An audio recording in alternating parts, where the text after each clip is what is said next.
সারা দুনিয়ার সমস্ত সম্পদের মালিকানা আল্লাহর। আপনারা কি জানেন দুনিয়ার সমস্ত সম্পদের মালিকানা কার? একমাত্র আল্লাহ। এই কথাটা আল্লাহ কোরআনের অন্য আয়াতে বলেছেন। আল্লাহ বলেন ওয়ালিল্লাহি খাযাইনুস সামাওয়াতি ওয়াল আরদ, আসমান জমিনে যত ধন সম্পদের ভান্ডার আছে সবগুলির মালিকানা আল্লাহর। তাহলে আমরা যত ধন সম্পদ উপভোগ করি, ব্যবহার করি, মালিক হইয়া না বুক দখলের অধিকার পাইয়া? বুক দখলের অধিকার পাইয়া। সারা দুনিয়ার সমস্ত সম্পদের মালিক আল্লাহ। আমাদেরকে বুক দখলের অধিকার দিয়েছেন ইচ্ছা মতো বুক করার জন্য নয়, আল্লাহর বিধান মতো বুক করি কিনা পরীক্ষা করার জন্য। বুঝাতে পারলাম? সম্পদের মালিকানা আল্লাহর, বান্দাকে বুক দখলের অধিকার দেন ইচ্ছা মতো ব্যবহার করার জন্য, না আল্লাহর বিধান মতো বুক করি কিনা পরীক্ষা করার জন্য। ঠিক তেমনি ভাবে সারা দুনিয়ার সমস্ত দেশের মালিক আল্লাহ। শাসন ক্ষমতা শাসনকর্তাদের হাতে দেন ইচ্ছা মতো দেশ শাসন করার জন্য নয়, আল্লাহর বিধান মতো দেশ শাসন করে কিনা তা পরীক্ষা করার জন্য। এই পরীক্ষায় নমরুদ পাশ করেছিল, এই পরীক্ষায় ফেরাউন পাশ করেছিল, এই পরীক্ষায় আবু জাহাল পাশ করেছিল, ফেল। এদের শাস্তি কত ভয়ঙ্কর হবে এই কথাটা বুঝাবার জন্য হাসরের মাঠে আল্লাহ সর্বপ্রথম শাসন ক্ষমতার প্রশ্ন করে বলবেন লিমানিল মুলকুল ইয়াউম, আজকের শাসন ক্ষমতা কার? সাহস হবে না কারো জবাব দেবার। তখন আল্লাহর প্রশ্নের জবাবে আল্লাহ নিজেই বলবেন লিল্লাহিল ওয়াহিদিল কাহ্হার, মহারাগে রাগান্বিত আল্লাহর জন্য আজকের শাসন ক্ষমতা। কেন? আল্লাহ কি শুধু রাগান্বিত? আল্লাহ দয়াবান নন? আল্লাহর নাম কি শুধু কাহ্হার? আল্লাহর নাম কি গাফফার নাই? আল্লাহর নাম কি রহমান নাই? রহমান অর্থ মহাদয়ায় দয়াবান, গাফফার অর্থ মহাক্ষমায় ক্ষমায় ক্ষমতাবান। লিল্লাহিল ওয়াহিদির রহমান বলবেন না কেন? লিল্লাহিল ওয়াহিদিল গাফফার বলবেন না কেন? হাসরের মাঠে শাসন ক্ষমতার প্রশ্নের জবাবে আল্লাহ লিল্লাহিল ওয়াহিদিল কাহ্হার বলবেন কেন? মহারাগে রাগান্বিত আল্লাহর জন্য আজকের শাসন ক্ষমতা বলবেন কেন? প্রশ্নের জবাব তাফসীরের কিতাবে লেখা আছে। যারা কিছুদিনের জন্য এক টুকরা জমিনের শাসন ক্ষমতা পাইয়া আল্লাহর বিধানের দ্বারা দেশ শাসন করলে শান্তি হবে না, এইরকম কুফরি আকীদা পোষণ করেছিল, আজকে বুঝা লইবা তোমাদের শাস্তি কত ভয়ঙ্কর হয়।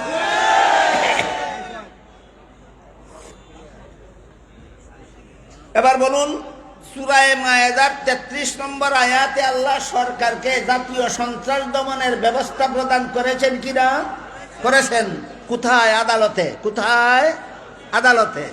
কিন্তু এই আদালতে সন্ত্রাস দমনের এই যে ব্যবস্থা আল্লাহ আদালতে প্রদান করার বর্ণনা সূরা মায়েদার 33 নম্বর আয়াতে দিয়েছেন, এটার জন্য একটা শর্ত আছে। শর্তটা কি? যদি সরকারি বাহিনী সন্ত্রাসীদেরকে গ্রেফতার করে আদালতে হাজির করতে যদি সক্ষম হয়, তাহলে এদের সন্ত্রাস দমন ব্যবস্থা 33 নম্বর আয়াতের বিবরণ মতে আদালতে হবে।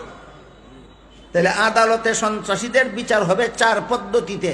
সরকারি বাহিনী সন্ত্রাসীদেরকে গ্রেফতার করে আদালতে হাজির করতে সক্ষম না হলে, না সক্ষম হলে?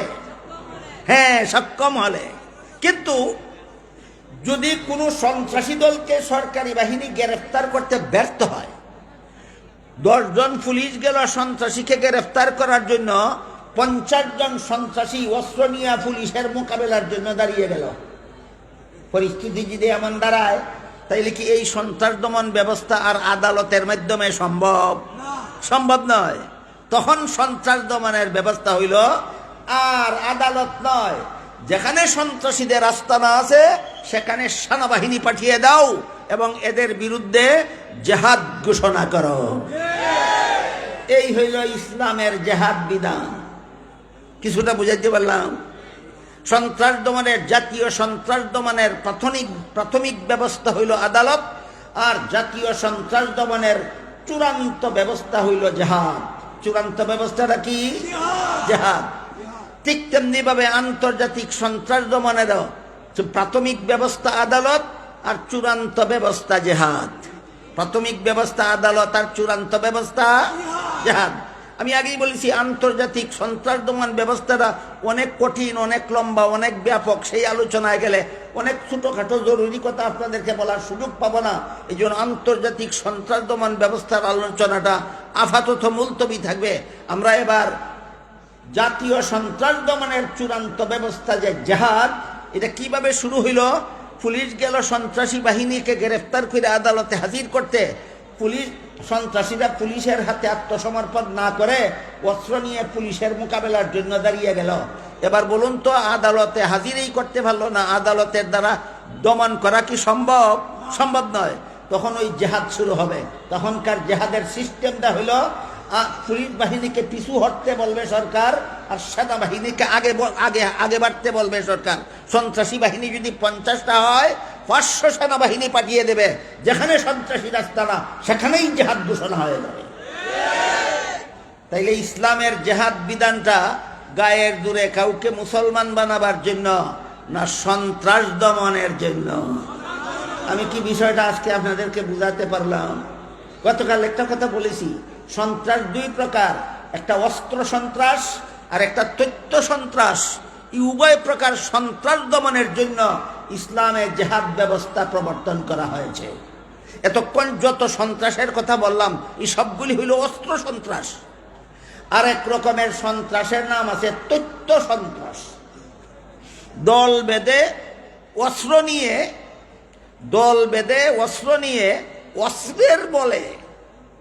অস্ত্রের বলে ইসলাম ধর্মের বিরুদ্ধে অপবাদ রটায়, অভিযোগ উত্থাপন করে, কুৎসা রটনা করে, ইসলাম ধর্ম সম্পর্কে কুৎসা রটনা করে, মুসলমানদের ব্যাপারে কুৎসা রটনা করে, হামলা করে না ইসলাম এবং মুসলমানের বিরুদ্ধে কুৎসা রটনা করে। এটার নাম অস্ত্র সন্ত্রাস নয়, এটার নাম তথ্য সন্ত্রাস।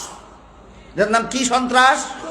তথ্য সন্ত্রাস। বুঝে থাকলে বলেন, তথ্য সন্ত্রাসে কোনো ব্যক্তি বা ভূখণ্ডের উপর অস্ত্রের দ্বারা হামলা করে না অস্ত্রের দাপটে তথ্য চুরি করে, অস্ত্রের দাপটে তথ্য চুরি করে, অস্ত্রের ভয়ে প্রতিবাদ করার সাহস থাকে না নিরীহদের। এই সুযোগে নিরীহদের ধর্মের বিরুদ্ধে অপপ্রচারণা চালায়, ইসলাম ধর্মের বিরুদ্ধে অপপ্রচারণা চালায়, মুসলমানদের বিরুদ্ধে অপপ্রচারণা চালায়। গতকাল একটা ঘটনা বলেছি, আজকে আবার স্মরণ করাই দেই এই উদাহরণটা বোঝার জন্য। 2004 সালের 11 সেপ্টেম্বর বাংলাদেশস্থ জার্মান দূতাবাসের উদ্যোগে একটা আন্তর্জাতিক সন্ত্রাস দমন শিরোনামের সেমিনার অনুষ্ঠিত হয়েছিল। সেখানে জার্মান থেকে প্রফেসর হ্যান্সকে প্রধান বক্তব্য প্রদান করার জন্য আনা হয়েছিল। প্রধান বক্তব্যে প্রফেসর হ্যান্স খ্রিস্ট ধর্মে বিশ্বাসী প্রফেসর হ্যান্স তার বক্তব্যে বলল, ইসলাম ধর্মটাই একটা সন্ত্রাসী ধর্ম। ইসলামের নবী মুহাম্মদ নিজেই ছিল সন্ত্রাসী। বলেন, এই বক্তব্যটাকে অস্ত্র সন্ত্রাস বলবেন না তথ্য সন্ত্রাস? এটা অস্ত্র সন্ত্রাস নয়, এটা তথ্য সন্ত্রাস। ইসলাম ধর্ম সন্ত্রাসী ধর্ম নয়। আমার হাতে সময় নাই, নাইলে আমি চোখে আঙ্গুল দেয়া দেখাই দিতাম লাল কুত্তার দলের। খ্রিস্টান ধর্মটাই হইল সন্ত্রাসী ধর্ম। মাত্র সামান্য একটু আবার দেই, শুনেন। ইসলাম ধর্মাবলম্বীদের মধ্যে নবীর সবচেয়ে আদরের একজন মহিলা ছিলেন হযরত ফাতেমা রাদিয়াল্লাহু তাআলা। হযরত ফাতেমা নবীর আদরের মেয়ে। বলেন তো, একজন সাধারণ মুসলমানের প্রতি যে পরিমাণ দয়া মায়া ছিল, নবীর ফাতেমার প্রতি এর থেকে কম ছিল নাকি? বেশি ছিল। সেই ফাতেমাকে নবী বলেন, সহিহ বুখারী শরীফের হাদিসে উল্লেখ আছে, ইয়া ফাতেমা আনকিদি নাফসাকে মিনান নার। ও ফাতেমা, নবীর ঘরে জন্ম হইলে জাহান্নাম থেকে বাঁচা যায় না, জাহান্নাম থেকে বাঁচতে হইলে নবীর পথে জীবন যাপন করতে হয়। তাহলে নবীর পথে জীবন যাপন করতে হয়। যেই নবী নিজের মেয়েকে বলেন এই নবীর উম্মত সন্ত্রাসী হতে পারে?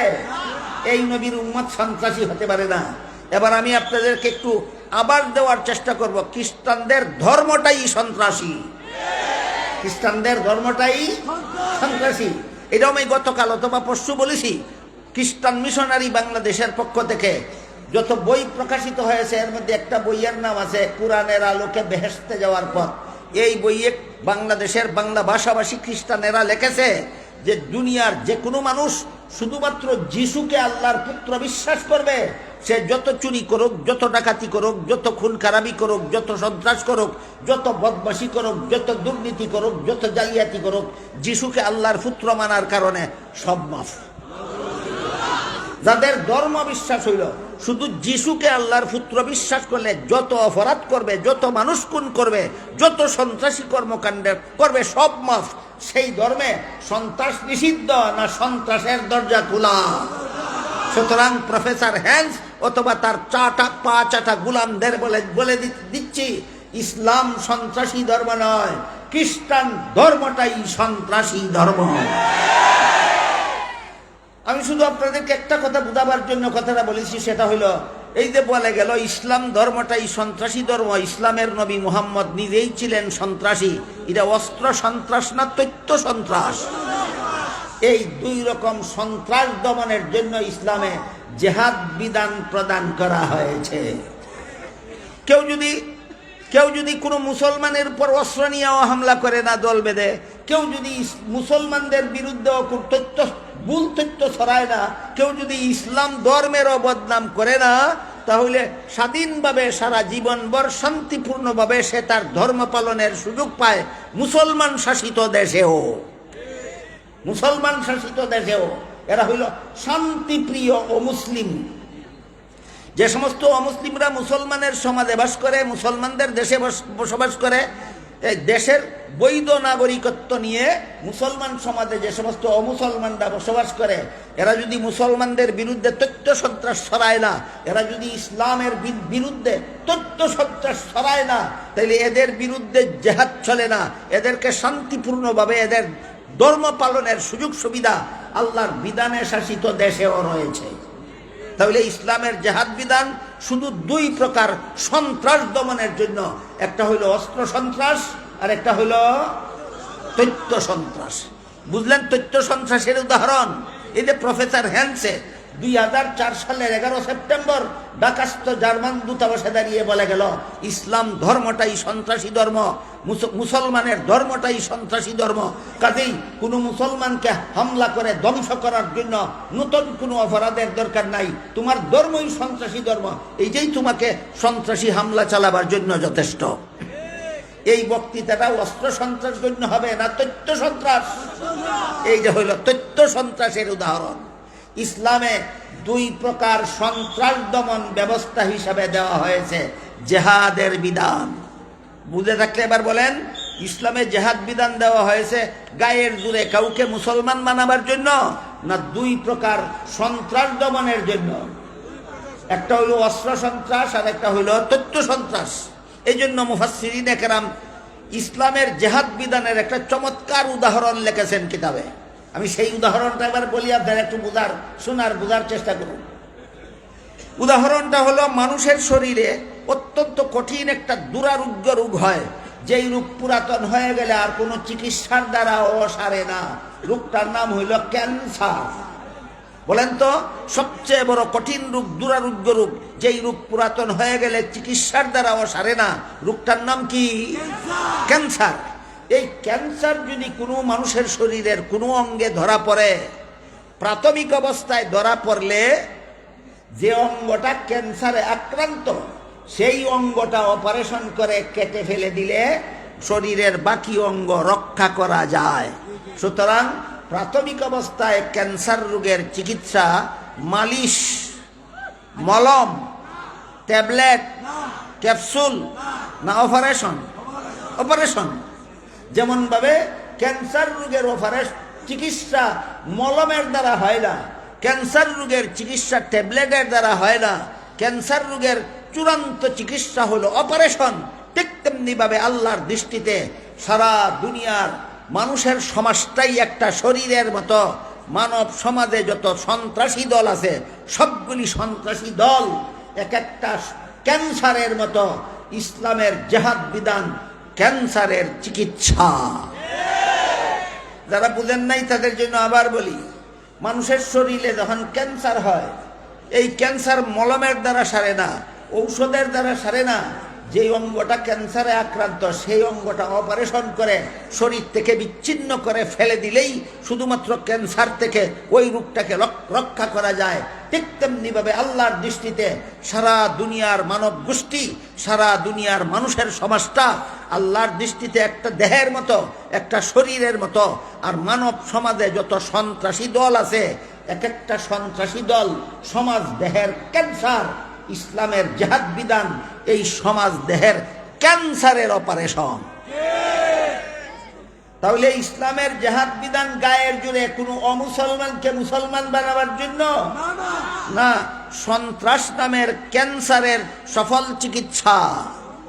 সন্ত্রাস নামের ক্যান্সারের সফল চিকিৎসা। এই সন্ত্রাসের প্রাথমিক চিকিৎসা হলো আদালতে।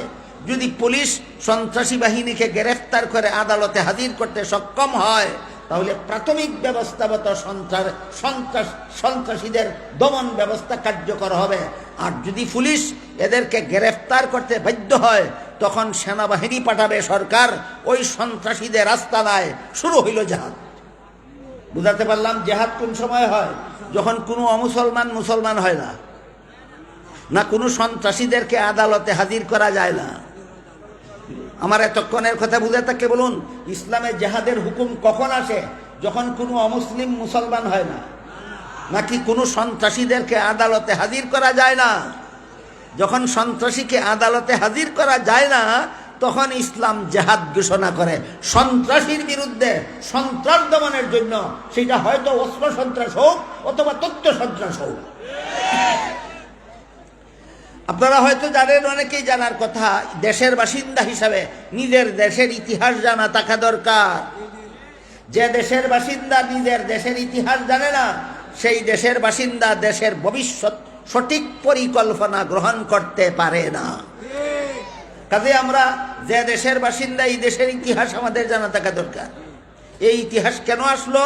ওই জিহাদ সম্পর্কে একটা ব্যাপার আছে, এই ব্যাপারটা আপনাদেরকে বোঝাবার জন্য বলছি। আমরা বাংলাদেশের স্বাধীনতা লাভ করেছিলাম 1971 সালে। 71 সালের আগে এটা বাংলাদেশ ছিল না, পূর্ব পাকিস্তান ছিল। পূর্ব পাকিস্তান তার পশ্চিম পাকিস্তানের সাথে আমরা এই দুই পাকিস্তানের স্বাধীনতা। পাকিস্তানও ছিল না, ছিল ভারত উপমহাদেশ। বলেন 1947 সালের পূর্ব পর্যন্ত এই দেশগুলি, বর্তমান বাংলাদেশ, ভারত, পাকিস্তান, বাংলাদেশ, ভারত, পাকিস্তান ছিল না, শুধুমাত্র ভারত উপমহাদেশ ছিল। এই ভারত উপমহাদেশ প্রায় 200 বছর ইংরেজরা শাসন করেছিল। বুঝে থাকতে বলুন, অখণ্ড ভারত উপমহাদেশ ইংরেজরা শাসন করেছিল কতদিন? 200 বছর। 200 বছর আগে সমস্ত ভারত উপমহাদেশ মুসলমানেরা শাসন করত। আমি কি ইতিহাসটা খুব শর্টকাটে আপনাদেরকে বোঝাতে পারতেছি? বলেন তো, এই 1947 সালে আগে আরো 200 বছর ইংরেজ শাসন করেছিল আমাদের উপমহাদেশটা। তাদের 200 বছরের আগে সমস্ত উপমহাদেশ কারা শাসন করত? মুসলমান শাসনকর্তারা শাসন করত। এদের মধ্যে একজন শাসনকর্তার নাম ছিল বাদশাহ আলমগীর। একজন শাসনকর্তার নাম ছিল বাদশাহ আলমগীর। ইতিহাসের পাতায় তার একটা উপাধি লেখা থাকে, ফকির বাদশাহ। বাদশাহ আলমগীরের উপাধি কি? বাদশাহ, ফকির বাদশাহ। কেন? ইতিহাসে ব্যাখ্যা দেওয়া আছে। ইনি সমগ্র ভারত উপমহাদেশের শাসনকর্তা হয়েও দেশ শাসন আল্লাহর বিধান মতে করতেন। সরকারি তহবিল থেকে কোনো বেতন ভাতা গ্রহণ করতেন না। নিজের হাতে টুপি সেলাই করে পাইকারি বিক্রি করতেন দোকানে, আর এই টুপি বিক্রি করা মুনাফার দ্বারা বাদশাহ আলমগীর নিজের সংসার চালাতেন। এবার আপনারাই বলুন, নিজের হাতে টুপি সেলাই করে বিক্রি করে সংসার চালাইলে রাজার মতো ধন সম্পদ থাকবে বাড়িতে, না ফকিরের মতো অবস্থা? এই জন্য বাদশাহ আলমগীরের উপাধি ইতিহাসে লেখা আছে কি? বাদশাহ, ফকির বাদশাহ। বাদশাহ আলমগীরের মরণের দিন 2 টাকা 4 টাকা 8 পয়সা তার সারা জীবনের উপার্জনের তহবিল ছিল। বাদশাহ আলমগীরের মরণের দিন ক টাকা ক পয়সা? 4 টাকা 8 পয়সারে তখন 2 আনা কইতো, 2 আনা। 4 পয়সায় হইতো 1 আনা, 8 পয়সায় 2 আনা। 8 পয়সা 4 টাকা 8 পয়সা তার সারাদিন